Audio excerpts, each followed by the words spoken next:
ભગવાનની કથા શું કામ બાપ? કેમ બીજા કોઈના ગુણગાન નહીં કરવાના? રામના જ ગુણગાન, કૃષ્ણના જ, શિવના જ શું કામ?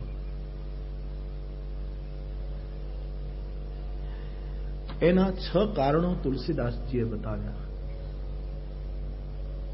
સાદર તાત સુનાવહુ મોહી, બાર બાર બિનબહુ પ્રભુ તોહી. ગરુડે માંગણી કરી, મને આપ રામકથા સંભળાવો. હવે રામકથા શું કામ? આટલું મોટું આયોજન કરવું પડે, આટલો ખર્ચ કરવો પડે, આટલી બધી વ્યવસ્થા કરવી પડે, શું કામ? મહત્વના 6 કારણો રામચરિતમાનસે આપ્યા. આજે લોકો કહે ને કે ભાઈ કથાઓ શું કામ? મેં ગઈકાલે એની ચર્ચા કરી કે શું કામ આ બધું? મૂળમાં તો અંતઃકરણની શુદ્ધિ થાય એટલા માટે, અને અંતઃકરણની શુદ્ધિ આ 6 વસ્તુનો નાશ થાય તો જ થાય. નાશ આપણે નહીં કરી શકીએ. આપણે એટલો ઢગલો કર્યો છે બાપ લાકડાનો કે એમાં કોઈ હવે અંગારો મૂકી દે તો થાય, કારણ કે આપણા ઢગલાનો કોઈ પાર નથી. કોઈ સદગુરુ, કોઈ પરમ તત્વ, કોઈ શાસ્ત્ર, કોઈ સત્સંગનું સૂત્ર, એમાં જો આગ લગાડી દે તો આ બધી વસ્તુ બળે એમ છે. અને એવું કંઈક રામકથામાં થતું હોય છે, ભગવત કથામાં થતું હોય છે. એટલા માટે કથા પ્રાસંગિક છે, અપ્રાસંગિક નથી. અને એ 6 ની ગણતરી ગોસ્વામીજીએ કરાવી એટલા માટે આપને કહું. ગોસ્વામીજી કે શબ્દો: કુપથ કુતર્ક કુચાલી કલી, અને કપટ દંભ પાખંડ, દહન રામ ગુણગ્રામ, जिमि ईंधन अनल प्रसन्न. 6 વસ્તુ આ કળિયુગમાં 6 વસ્તુ બહુ જ ફૂલી ફાલી. ગોસ્વામીજી એનું લિસ્ટ આપે છે: કુપથ કુતર્ક કુચાલી કલી, અને કપટ દંભ પાખંડ, દહન રામ गुणग्राम, जिमि ईंधन अनल प्रसन्न. 6 वस्तु: कुपथ, कुतर्क, कुचाली, कपट, दंभ અને પાખંડ. આ 6 વસ્તુને બાળવાનું કામ દહન રામ ગુણગ્રામ. ઠાકુરની ચર્ચા જ આને બાળી શકે બાપ. કઈ રીતે બાળશે?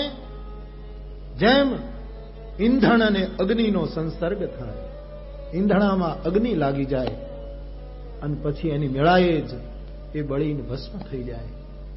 એમાં 6 વસ્તુ ભગવત ચર્ચાથી, ભગવાન ગુણગાન ગાવાથી, શ્રવણ કરવાથી આ 6 વસ્તુનો નાશ થાય. એટલા માટે અબ શ્રી રામ કથા અતિ પાવની, સદા સુખદ દુઃખ પુંજ નસાવની, સાદર તાત સુનાવહુ મોહી, બાર બાર બિનવઉ પ્રભુ તોહી. ગુલાબનો છોડ એની આયુષ્ય પ્રમાણે એનો એ હોય, એનું મૂળિયું એક જ હોય, જે એની મર્યાદામાં થઈ ગયું તે. પણ ફૂલ રોજ નવું આવે. એમ કથાનું મૂળ તો એક જ હોય, પણ એના ફૂલ રોજ નવા ઉઘડે. મૂળિયું તો એનું રામકથા, પણ એ અનેક રીતે આપણા અંતઃકરણની શુદ્ધિ કરે છે. પહેલું કુપથ, ખરાબ રસ્તાને બાળી દે. ખરાબ રસ્તો એક લાકડું, એક ઈંધણ, કુપથ. ખોટો રસ્તો એને કોણ બાળશે? રામ ગુણગ્રામ. મારા તો આટલા વર્ષોના અનુભવમાં એમ લાગ્યું છે કે જેટલા હારે રસ્તે ચડ્યા છે એની પાછળ સત્સંગે જ કામ કર્યો છે, બીજી એકે વસ્તુ એ કામ કર્યું નથી.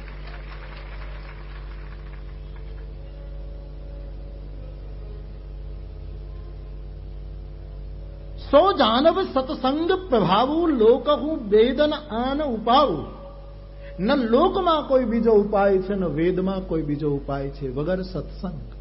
સત્સંગમાં પણ ભગવત ચર્ચા, અધ્યાત્મ ચર્ચા. તમે ભેગા થાવ સત્સંગ માટે અને પછી જેની તેની ચર્ચા કરો, એ સત્સંગને બદનામ કરો છો. સત્સંગ એટલે દહન રામ ગુણ ગ્રામ.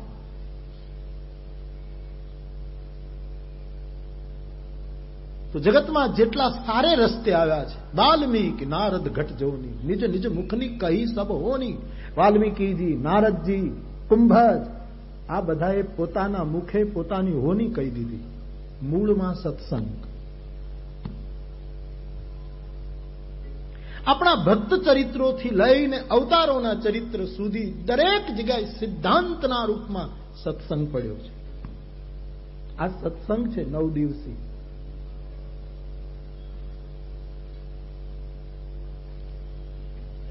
બીજી કોઈ સભા હોય તો એના નિયમો જુદા હોય. સત્સંગ સભાના એક સ્વયં શાસિત નિયમો હોય છે.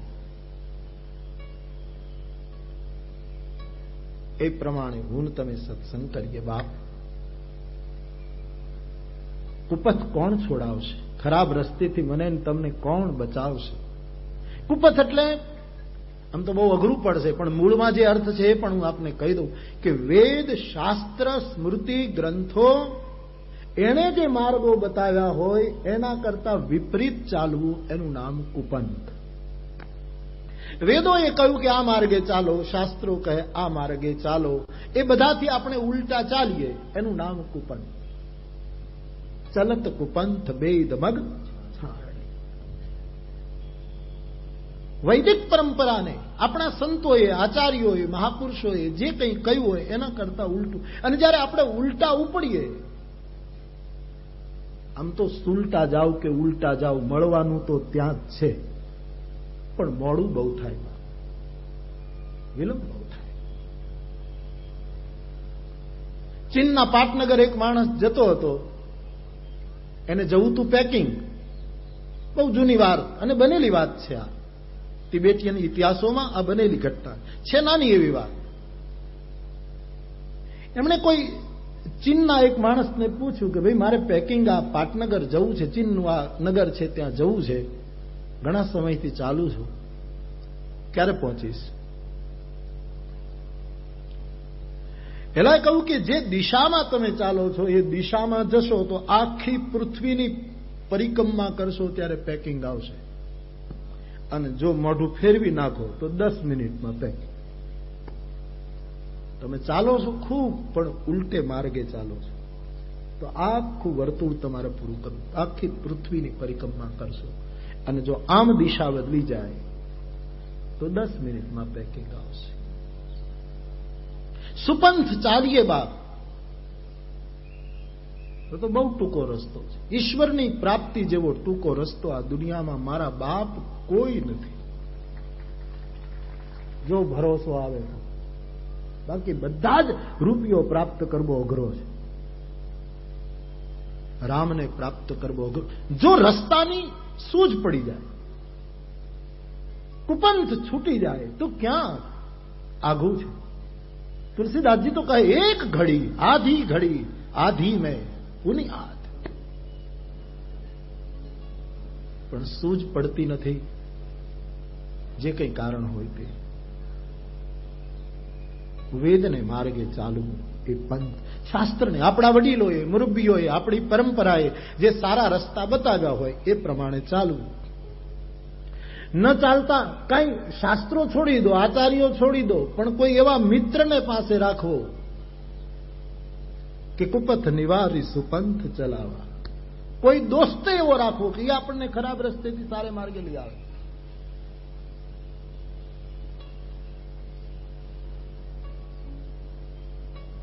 તો કુપંથ એ કલિયુગનું મોટામાં મોટું લાકડું છે, ઈંધણ છે, એને બાળવું પડશે અને એને રામ ગુણગાન બાળશે.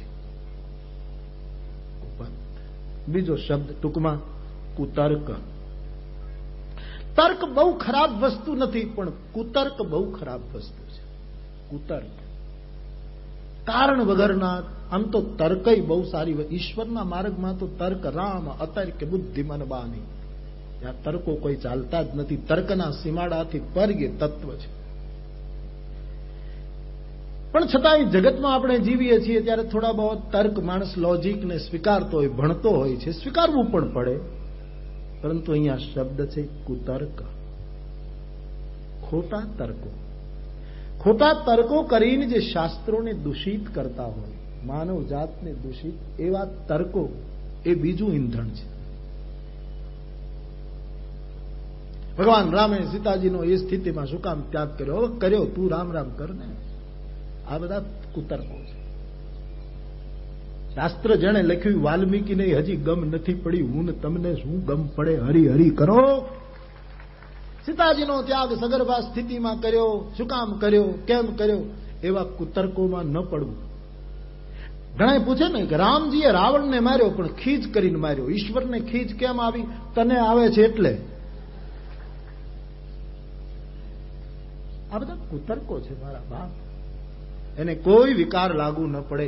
તમામ વિકારોથી એ પર તત્વ. પણ આવા કુતર્કો. ભગવાન કૃષ્ણ ખોટું કેમ બોલ્યા? અહીંયા આમ કેમ થયું? અહીંયા આમ કેમ? કુતર્ક કોણ કરે? મૂઢ માણસો કુતર્ક કરે. ડાયા માણસો તર્ક કરે. પણ ડાયો માણસ તો એ કે તર્ક પણ છોડી દે. પણ જે મૂઢ છે એ કુતર્કો કરે. મહાભારતમાં પ્રસંગ છે, યુદ્ધનો શંખધ્વનિ થઈ ગયો. બધું આમ એક બાજુ આટલા વિધે કૌરવોની મોટી સેના, એક બાજુ આ પાંડવોની સેના. એ વખતે પોતાનો મુકુટ યુધિષ્ઠિરે જમીન ઉપર મૂકી દીધો. આહા! અને મારો મોટો ભાઈ મુકુટ મૂકી દે છે એટલે અર્જુને ઉતાર્યો, સહદેવે, નકુલે, ભીમસેને પણ કોઈ એની સામે તર્ક ન કર્યો. મુકુટ ઉતારી મૂક્યો, વાળ છૂટા કરી નાખ્યા. આટલે સુધી વાત હોત તો વાંધો નહોતો. કસકસાવીને ગાંઠ મારીને કટી ભાગ ઉપર ભાથો બાંધ્યો હતો. યુધિષ્ઠિરે છોડીને ભાથો બાંધ્યો. ધનુષ, અન્ય શસ્ત્રો જમીન ઉપર મૂક્યા, આદર સાથે મૂક્યા. જેમ જેમ યુધિષ્ઠિર કરે એમ ચારે ભાઈઓએ કહ્યું. આગળ યુધિષ્ઠિર, અર્જુન, ભીમસેન, સહદેવ, નકુલ પાંચે યાત્રા શરૂ કરી અને એની પાછળ ભગવાન કૃષ્ણ ચાલવા લાગ્યા. આ દ્રશ્ય જોઈને કૌરવોએ કુતર્ક કર્યું. મૂઢ માણસો રાજી થઈ ગયા, ખુશ થઈ ગયા. બસ હજી તો આપણે યુદ્ધ શરૂ કરીએ, કાંઈ કરીએ એના પહેલા તો આ લોકોએ મુકુટ ઉતારી નાખ્યા, હથિયારો નીચે મૂકી દીધા, માથા ખુલ્લા કરી નાખ્યા. હવે તો આપણે પરાજય સ્વીકાર્યો અને આપણા તરફ આવી રહ્યા છે. અનેક પ્રકારના કુતર્કો આ લોકોએ કર્યા. કુતર્ક મૂઢ માણસો કરે.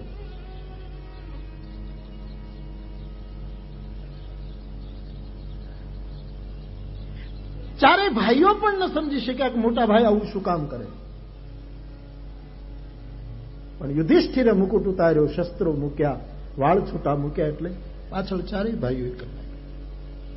કારણ એક યુધિષ્ઠિર જાણતા હતા અને બીજો છઠ્ઠા સ્થાને ચાલતો ભગવાન કૃષ્ણ જાણતો હતો કે કારણ શું છે. કેટલા કુતર્કો, કેટલા વિચિત્ર ભાવ બોલા પેલા કર્યા. લોકો દબાઈ ગયા છે, હારી ગયા છે, બી ગયા છે. વાતો તો બહુ કરતા હતા કે લડી લઈશું, પણ આ બધું જોઈને એને એમ થઈ ગયું છે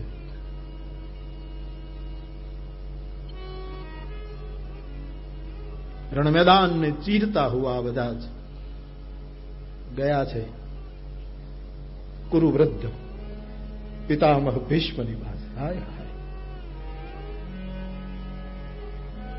5 જણા ભીષ્મને બખ્તર બાંધી રહ્યા છે, પાકું કરી રહ્યા છે. સફેદ દાઢી નાભી સુધી જેની છે.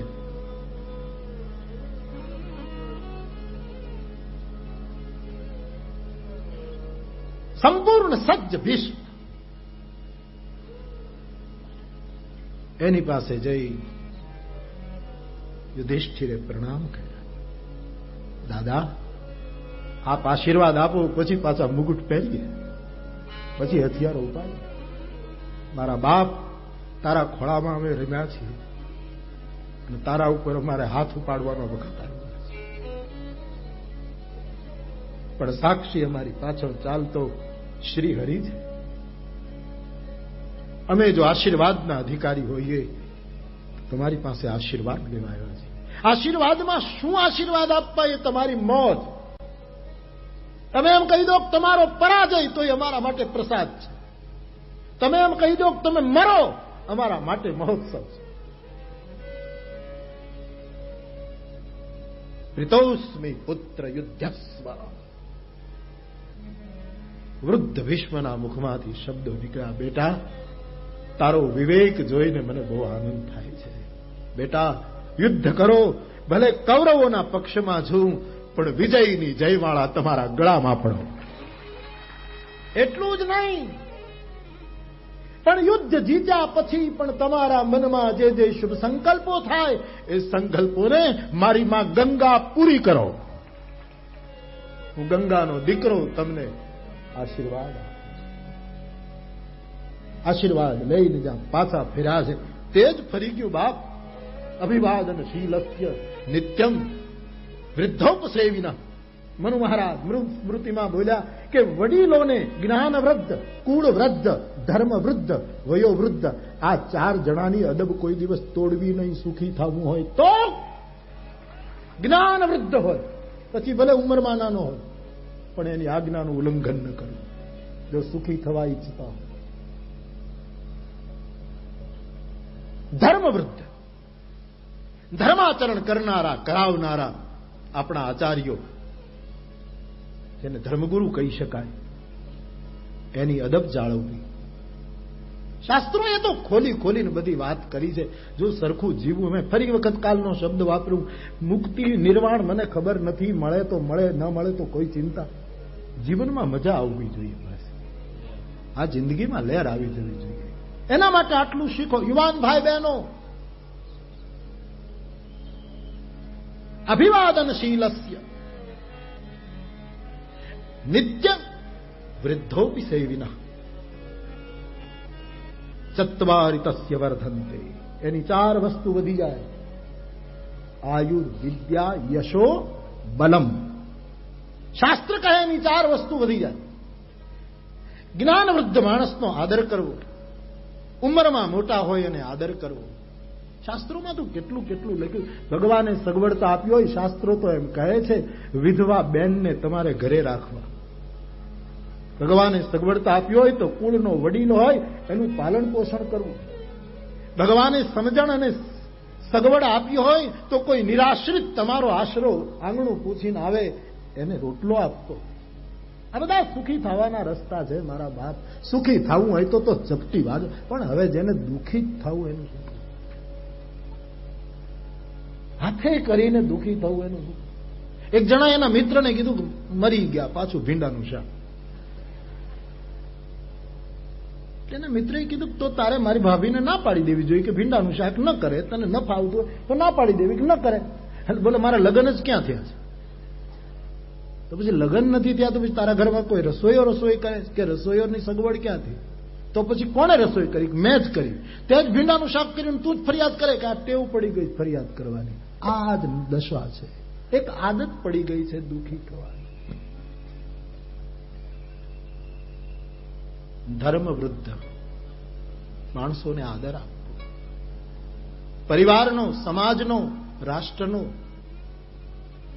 કુળવૃદ્ધ માણસ હોય, વયોવૃદ્ધ હોય, એને આદર આપવો, એનું સન્માન કરવું. એની 4 વસ્તુ વધે: આયુ, વિદ્યા, યશો, બલમ. એની આયુષ્ય વધે, એની વિદ્યા વધે. વિદ્યાર્થીઓ તો ખાસ શીખવા જોઈએ.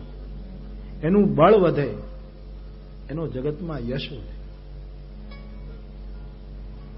આ 5 પાંડવો એક એક ભારે પડે. દુનિયાના શૂરવીરોને એવા 5 હતા, પણ મુકુટ જમીન ઉપર મૂકી અને વૃદ્ધ દાદાને પગે લાગવા ગયા. એને વિજય અપાવ્યો. આગળ ભીષ્મ, પાછળ કૃષ્ણ, એને કોણ મારી શકે? આ સુપંથ છે બાપ, આના ઉપર ચાલો, આવી રીતે જીવીએ હું ને તમે. યુદ્ધ તો જીતશો બાપ, પણ યુદ્ધ પછી પણ તમારામાં જે મનોરથ હશે એને ગંગા પૂરું કરે. આમ આશીર્વાદ આપ્યા છે. જાઓ.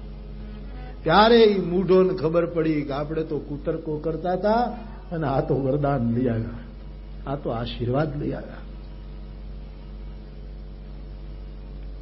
મૂઢ માણસો કુતર્ક કરે, થોડોક ભણેલો માણસ તર્ક કરે જરૂર, પરંતુ અધ્યાત્મમાં પ્રવેશ કરવો હોય, ભજનમાં પ્રવેશ કરવો હોય, ત્યાં તર્કો નથી કામ આવતા.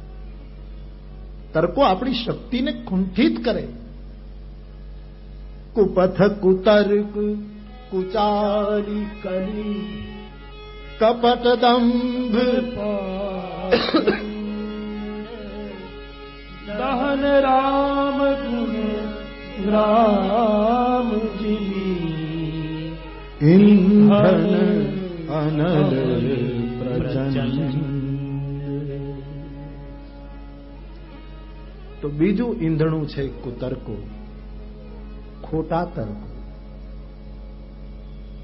કોઈ જિજ્ઞાસા હોય તો બરાબર, અકારણ ગલત તર્ક.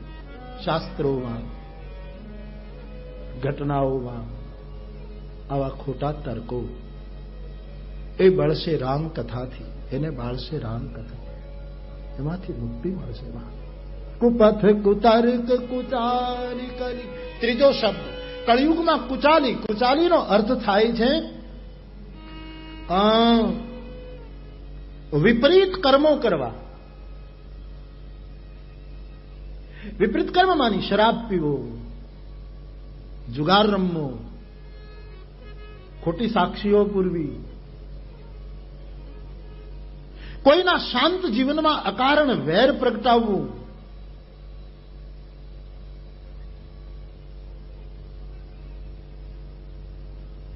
આ બધા કુચાલીમાં આવે. આવા અનેક દુર્ગુણો કુચાલી શબ્દમાં સમાહિત છે. માણસ જાગે, માણસ સમજે, પછી એમાંથી એ જુગાર છોડે. રમવું હોય તો 52 પાનામાં શું રમવું? 52ની બહાર નો રમીએ. 52 પાનામાં શું રમવું? રમનારો તો ખેલાડી એ કહેવાય જે 52 ખેલ ખેલે છે વધારો.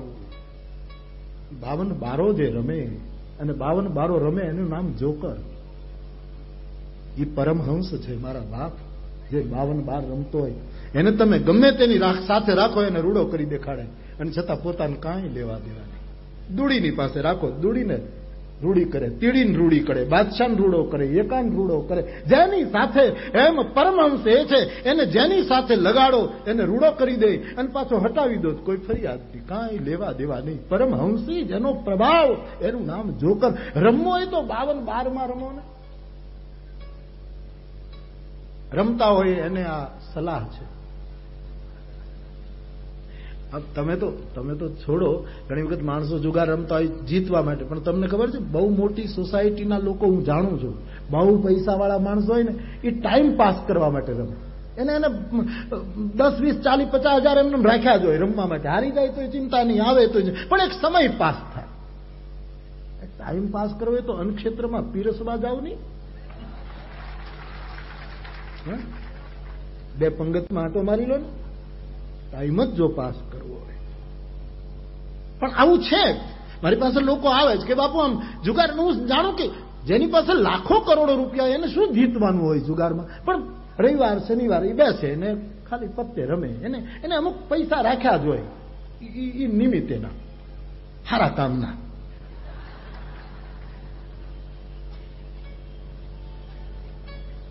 હવે જો કે મને સાંભળી મારા થોડાક પ્રસાદી રૂપ પ્રહારો સાંભળીને થોડોક ફેરફારે થાય છે. નહીં બાપ, આ કુચાલી છે. મને અમારે ભાવનગરમાં હું કથા કરતો હતો ને, ભાવનગર નરેશના પુત્ર મહારાજ આવે તો જતા રહ્યા, વીરભદ્રસિંહજી મહારાજ, એનો રાજ્યાભિષેક થયેલો અને કથામાં આવ્યા પછી મને ઉતારે મળવા આવ્યા. હવે એ વખતે કથામાં કંઈક સૂર્યવંશની વાત આવી. રામ સૂર્યવંશમાં જન્મ્યા, એથી કઈ રામનું ગૌરવ નથી વધ્યું, સૂર્યનું ગૌરવ વધ્યું. રામને કોઈના જરૂર નથી. સૂર્યકુળમાં જન્મે તો સૂર્યનું ગૌરવ જરૂર વધે, રામને શું ગૌરવ? આદિ અંત કૌ જાસુ ન પાવા, મતિ અનુમાન નિગમ અસ ગાવા. બિનુ પદ ચલઈ સુનઈ બિનુ કાના, કર બિનુ કર્મ કરે વિધિ નાના. આનન રહિત સકલ રસ ભોગી, બિનુ બાણી ભક્તા નત ભાસયતે સૂર્યો ન શશાંકો ન પાવક. યદ ગત્વાન નિવર્તન્તે તદ્ધામ. પર એને શું? સૂરજમાં તો 12 દોષ છે, કોઈની તાકાત છે રામમાં દોષ કાઢી આપે? સૂર્યમાં તો 12 દોષો પણ છે. કેવું પડે, સૂરજ ધીમા તપો, ધીમા તપો, દોષ છે. ખેર, સૂર્યવંશમાં પ્રભુ જન્મ્યા એ સૂર્યનું ગૌરવ છે, એ એની મહાનતા છે, એની દિવ્યતા છે. તો કઈ સૂર્યવંશની કથા ચાલી, પછી નક્કી થયેલું હતું. એટલે મહારાજા મને મળવા આવ્યા. એને મને વાત બહુ સરસ કરી કે બાપુ, મારા પિતાશ્રી મને એમ કહેતા કે તું મોટો દીકરો છો ને કાલે ભવિષ્યનો ભાવનગરનો રાજા બનીશ. બ્રિટન ભણવા ગયેલા મહારાજાએ એને પોતાના દીકરાને એમ કહ્યું, દીકરો એ મને કહેતો કે બ્રિટનમાંથી પત્તા ખેલવાની રમત શીખીને આવેલા, અને સારામાં સારું રમી શકે, કોઈની તાકાતની એને જીતી શકે એવું છે. પણ હવે રાજાને તો કઈ થોડું કઈ જુગાર રમવાનો, સમય પાસ કરવાનો. પછી દિવાનના છોકરાઓને એના સમૂહવડિયા જે બધા હોય એની સાથે રમે, અને એ એવી રીતે ચાલાકી કરે, પાનામાં પેલા છેતરી નાખે. એ પ્રભાશંકર પટણીને ખબર પડી. મહારાજા કૃષ્ણકુમાર સિંહજી હજી રાજા નહોતા બન્યા, એનો હાથ પકડીને કીધું કે તારે ખોટા બીજાને છેતરાય નહીં, કારણ કે તું કાલ ભાવનગરનો રાજા થવાનો છો. રાજાને ખોટું છેતરવાની ટેવ પડે ને તો બહુ ભયંકર છે. ચૂપ, પત્તા મુકાવી દીધા. જુગાર કુચાલી છે. જુગારના અર્થમાં રમતા હોય બંધ કરે. ભીમ 11ની છૂટ છે એમ નથી કહેવા જતો, પરંતુ રમવું હોય તો 52 રમો. બાપ, સાધુડાઈ નથી રમતા? સાધુડાઈ રમે. હું તો એમ જ કહું, સાધુડા 3-4 ભેગા થાય બીજું કઈ કરતા નથી. જેમ છોકરાઓ રમતે ચડે ને ચૂલામાંથી ઉંબાડિયા લઈને આમ લગાડે કે આમ લગાડે, જેમ ઉંબાડિયું કરે ના પાડે ને એમાં કે બંધ કરા, ઉંબાડિયા શું કરે, આ બધું હળગાવી નાખે. એમ મારી દ્રષ્ટિમાં તો 4-5 સાધુઓ ભજનાનંદી મળે તે ઉંબાડિયા સિવાય બીજું કઈ કરતા જ નથી. આની ચેતનાને ઈ પ્રગટાવે, આની ચેતનાને ઈ પ્રગટાવે, આના ભજનને એવું ખોલે. આ ગિરનાર વાળો દાતાર અને દત્તાત્રેય શું કરતા હતા? આ ચલમ ફૂકીને ન્યા અંબાવે, હાલે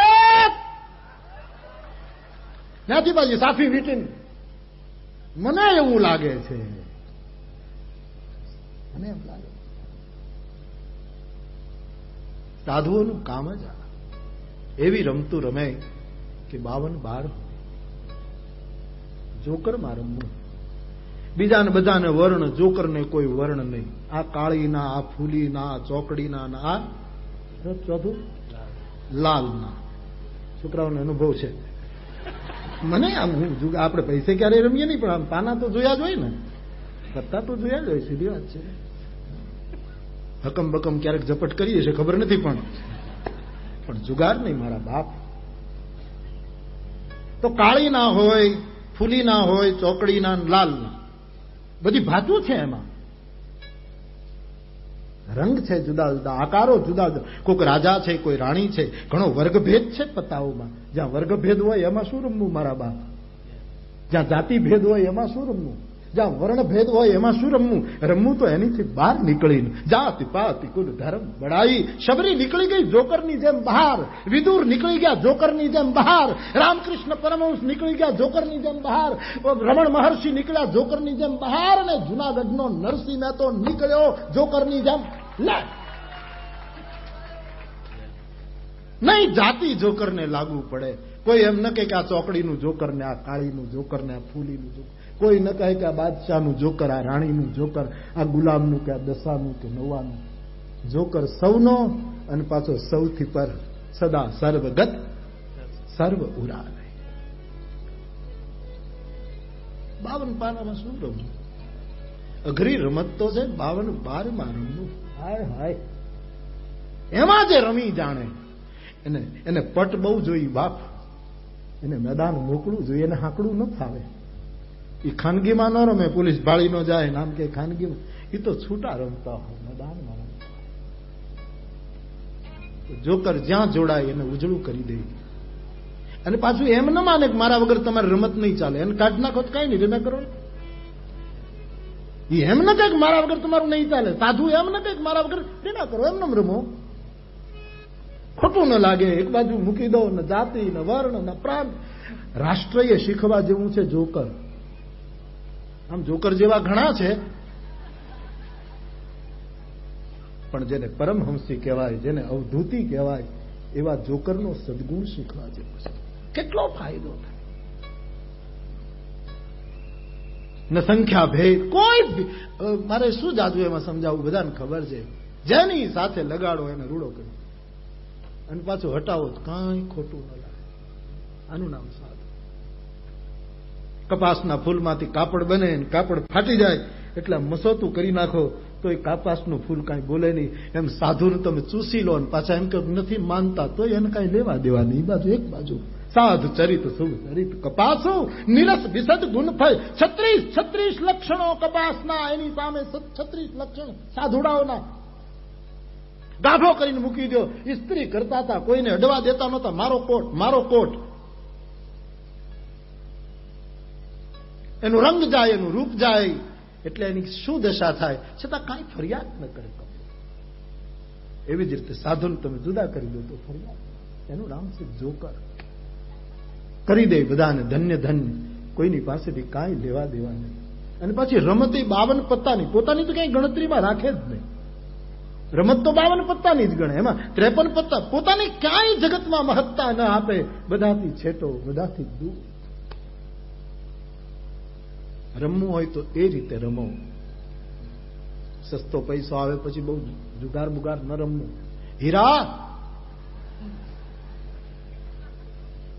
હીરાનું બહુ છે ને અહીંયા, એટલે છોકરાઓને જો બહુ રાજી થાવ છો. સુરતની જુવાની જોવું એટલે બહુ આનંદ. જુગાર કુચાલી છે, મદ્યપાન કુચાલી છે, શરાબ પીવો એ કુચાલી છે. ધન્યાસ્તે કૃતિ ન પિબંતિ સતતમ શ્રી રામ નામામૃતમ. પીવો તો એવું પીવો ઉતરે નહીં. આવા થોડાક આમ સ્વયં સંચાલિત કથા દ્વારા જો નિર્ણયો થાય ને તો રાષ્ટ્રમાં કેટલી મોટી ક્રાંતિ આવી જાય, કેટલું મોટું જાગરણ આવી જાય. અને જ્યારે કરશે ત્યારે વ્યાસ ગાદી જ કંઈક કરશે, રાજગાદી તો ખબર નહીં. કરે તો સારી વસ્તુ છે, સીધી વાત, બહુ સારી વસ્તુ, સૌએ કરવું જોઈએ. પણ મારો તો અનુભવ છે, વિદેશમાં પણ કેટલા કેટલા જુવાનો વ્યસનો છોડતા જાય છે. કુચાલી હે, શરાબ પીવો, એવું તેવું માદક પીણાઓ ન પીવા બાપ, બસ. અને છૂટતું ન હોય તો ભગવાનનું ભજન શરૂ કરી દો, છૂટી જશે ધીરે ધીરે. દહન રામ ગુણ ગ્રામ જો સુમિરત ભયો ભાંગતે તુલસી તુલસીદાસ. ભાંગ માદક છે, તુલસીદાસજી કે ભાંગનો નશો ચડે, પણ મેં રામનું રટણ શરૂ કર્યું તો ભાંગમાંથી તુલસીને છોડવો થઈ ગયો. સ્મરણ કરો એટલે ઘણા કે નથી છૂટતું, શું કરીએ, બહુ પહેલી થાય. ભજન કરવા માંડો, ભજન તમને છોડાવી દે. એ આગ છે, તમારા ઈંધણાને સળગાવી નાખશે. એનો સંગ કરો. કુચાલી આ બધું છે. મદ્યપાન, જુગાર, ચોરી, ખોટી સાક્ષીઓ, બીજાનું લઈને દેવું નહીં. નોર લઈને વાણ બોળ્યા, સંતો નાય છિદ્ર ખોલ્યા. નોર લઈને વાણ બોળ્યા, સંતો ના છિદ્ર ખોલ્યા.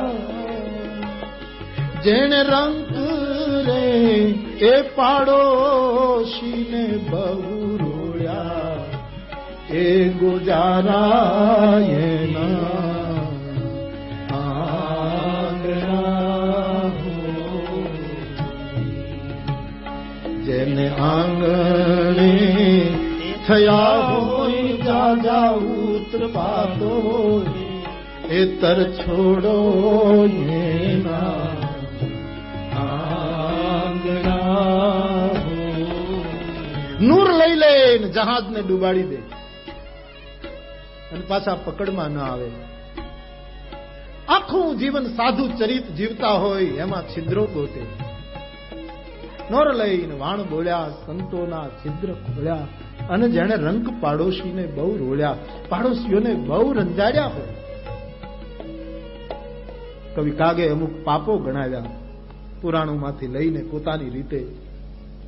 આ બધી કુચાલી, કુપથ કુતર્ક કુચાલી કલી, કપટ દંભ પાખંડ, દહન ગુણ ગ્રામજી, ઇંધન અનલ પ્રચંડ. ચોથું કપટ. મોટામાં મોટું ઈંધણું કપટ છે બાપ. આ કળિયુગના મારા તમારા આપણામાં રહેલા દોષોનું દર્શન છે. ફરી એક વખત કહું, ઉપદેશ નથી. સૌ આત્મખોજ કરે.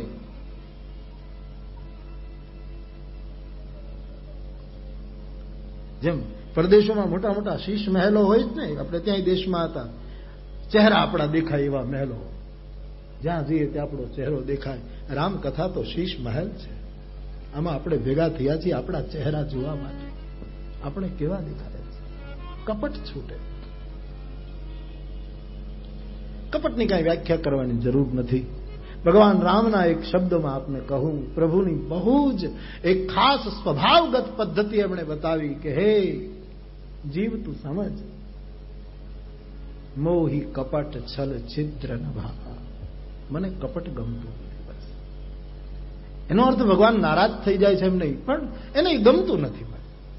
ઈશ્વર નારાજ થાય તો પછી આપણે ક્યાં જઈએ બાપ? પણ એ એટલું તો જરૂર બોલ્યા કે ભાઈ મને આ ગમતું નથી. રામની નારાજગી નથી, પણ રામને એ ગમ્યું નથી. મોહી કપટ છલ છિદ્ર નભા. જેના ઉપર શ્રદ્ધા હોય એને ન ગમે એવું કરાય નહીં. એનું નામ ભક્તિ છે, એનું નામ ધર્મ છે, એનું નામ ફરજ છે. કપટ. મોહી કપટ છલ છિદ્ર નભા. કપટ રૂપી ઈંધણું રામ ગુણગાન રૂપી અગ્નિથી બળશે. કુપથ કુતર્ક કુચાલી કલી કપટ દંભ. દંભ આપણે જે નથી એવું દેખાડવાનો ડોળ. બીજું આપણે એક વસ્તુ બહુ સારી ભગવાને કરી કે આપણને બીજી કઈ ખબર ન હોય કઈ નહીં, પણ આપણે ક્યાં છીએ એની ખબર હોય જ. જો થોડોક ડાયો માણસ થાય, આપણે કેમ છીએ. દુનિયા આપણને ગમે તે માનતી હોય, દુનિયાનું કઈ બહુ નક્કી નહીં. આપણને આપણી તો ખબર હોય જ કે હું ક્યાં છું. પેલી વાર્તા હું કીધા કરતો ને કે ઉપર અમેરિકન ધનાઢ્ય માણસ હેલિકોપ્ટર પોતાનું લઈને આમ ફરવા નીકળેલો, તો કંઈક હેલિકોપ્ટર બગડ્યું એટલે એક જંગલમાં એને ઉતારવું પડ્યું. ઉતાર્યું તો ખરું, પણ ક્યાંય આજુબાજુમાં ગામ નહીં, માણસો નહીં, એટલે પછી ઝાડ ઉપર ચડીને જુએ કોઈક માણસ મળે તો પૂછ. ભૂખ પણ લાગેલી, તરસ લાગેલી, એમને આનંદથી એકલો નીકળેલો. એટલે દૂર એક ખેડૂત, અમેરિકાનો ખેડૂત આમ ચાલ્યો આવે, અને એમ થયું કે હું થોડુંક ચાલું, થોડુંક તો મળી જવાય. મળ્યું. પેલા બનેલી ઘટના છે. અમેરિકન ધનાઢ્ય માણસે એ ખેડૂતને પૂછ્યું કે આજુબાજુમાં ક્યાંય બસ સ્ટેશન છે? મારું હેલિકોપ્ટર બગડ્યું છે તો હું ત્યાં જઈને બસ પકડું. એટલે કીધું મને ખબર નથી. ખેડૂતે જવાબ આપ્યો. કોઈ એરપોર્ટ છે? એટલે કીધું મને ખબર નથી. કોઈ રેલવે સ્ટેશન છે? મને ખબર નથી. કોઈ ગામ આજુબાજુમાં?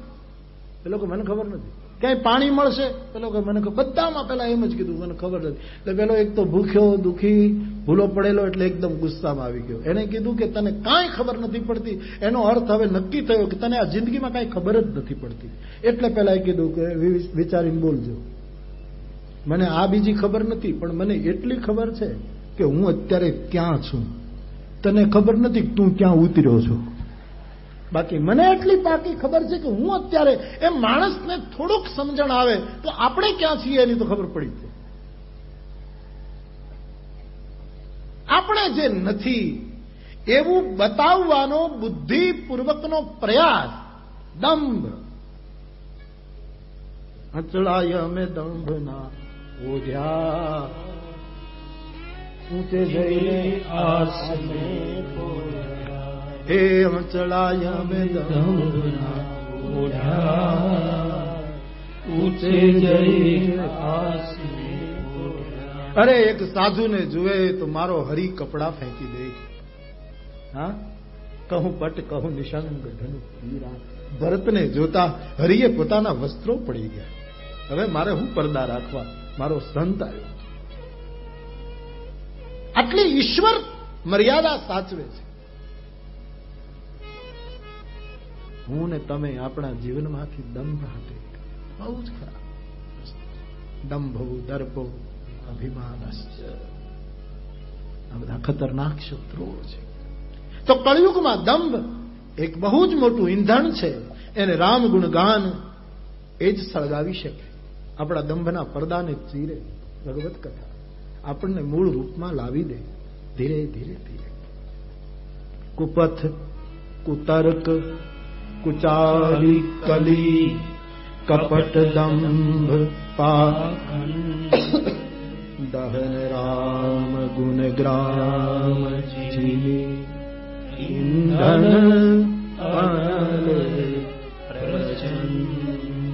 દંભ અને પાખંડ બંને શબ્દો છે. પાષંડ પણ છે, પાખંડ પણ છે. બંને સંસ્કૃત શબ્દો છે. પાખંડનો અર્થ સીધો સાધો સંસ્કૃત વાંગ્મયમાં આવ્યું. પા એટલે પ્રાપ્ત કરવું. પ્રાપ્ત કરવાની વસ્તુને જે ખંડિત કરે એનું નામ પાખંડ. પાખંડ શબ્દ બહુ જ વધારે પ્રચલિત થયો બુદ્ધના સમયમાં. સમજ્યા વગર અમુક લોકો, ભગવાન બુદ્ધ તો અવતાર છે, પછી તો પાખંડનો એક સંપ્રદાય થઈ ગયો આપણા ઇતિહાસમાં, જેના દ્વારા પામી શકાય એનું જ ખંડન કરવું, એને જ તોડવું. જેના દ્વારા પામી શકાય એટલે કે અધમ તે અધમ, અધમ અતિના. કાંઈ શબરીને પાખંડ ન કરવો પડ્યો. જેમ છે એમ હરીને પામી ગઈ. જેવી રીતે હતી એમાં હરીને પામી ગઈ નહીં, હરી આવ્યો. કાંઈ એને કરવું ન પડ્યું. જેના દ્વારા પ્રાપ્તિ થાય એનું આપણે ખંડન કરીએ. એ મૌલિક રહેવાને બદલે આપણે કંઈક બીજું જ કરવા માંડીએ, એનું ખંડન કરીએ, એનું વિઘટન કરીએ, એનું નામ પાખંડ. તો રામચરિત માનસમાં ગોસ્વામીજીએ આ 6 વસ્તુ લખી છે. કળિયુગમાં આ 6 વસ્તુની બોલબાલા હોય છે, અને એ 6નો નાશ આપણે ક્યાં કરી શકવા? ભગવાનના ગુણગાન રૂપી અંગારો જો લાગી જાય તો વહેલા મોડાએ આ ઈંધણા પડે. દહન રામ ગુણગ્રામ જીમી, ઈંધણ અનલ. એટલા માટે ગરુડજી પૂછે છે, મહારાજ એવી રામ કથા મને સંભળાવો કે જે કથા સુખદ છે, દુઃખનો નાશ કરનારી છે, મને ધન્ય કરનાર. એટલા માટે આ 2 પંક્તિઓ ઉઠાવી. અબ શ્રી રામ કથા અતિ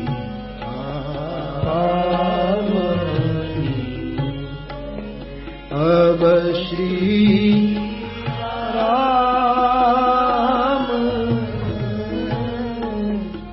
કથા અતિ